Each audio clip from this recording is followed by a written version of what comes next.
안녕하십니까. 충남 모바일 방송 데일리 뉴스입니다. 아산시가 주소득자의 갑작스러운 실직, 사망, 질병 등으로 일시적 위기 상황에 부닥친 저소득층 세대를 위한 긴급복지 지원 사업을 접수하고 있습니다.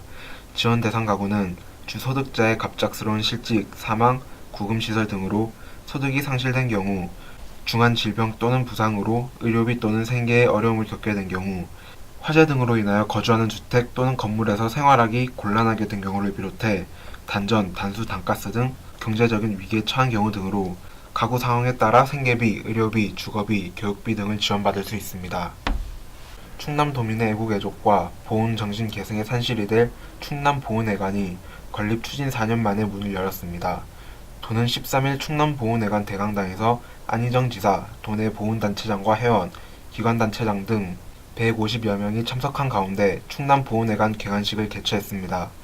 내포 신도시에 자리 잡은 충남보훈회관은 1615제곱미터의 부지에 지하 1층, 지상 4층, 연면적 3534제곱미터 규모로 지난 2010년부터 4년간 모두 61억여 원의 사업비가 투입됐으며 도는 올해 국가유공자 유문, 독립유공자 의료비 지원, 충남보훈공원 조성, 보훈시설 기능 보강 등 보훈단체 활성화 및 보훈복지 업무 12개 사업에 31억 원을 투입합니다. 나사렛 새콤학교가 14일 졸업생 17명, 학부모 60여 명, 교사 26명 등 110여 명이 참석한 가운데 졸업식을 실시하였습니다.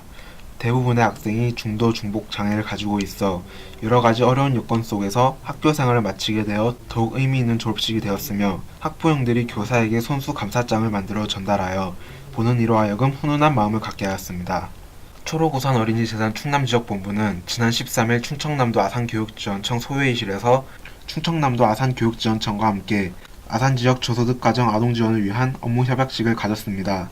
충청남도 아산교육지원청 어린이재단 충남지역본부는 이번 협약식을 시작으로 아산지역의 저소득 가정 아동 지원을 위하여 경제적 지원, 인재 양성, 후원자 개발 캠페인 등의 다양한 사회 공헌 활동을 할 예정입니다. 천안 동남소방서는 다중이용업소 안전관리에 관한 특별법 개정에 따라 기존 다중이용업소 영업장에 설치된 피난 안내도를 오는 2월 22일까지 변경해야 한다고 밝혔습니다.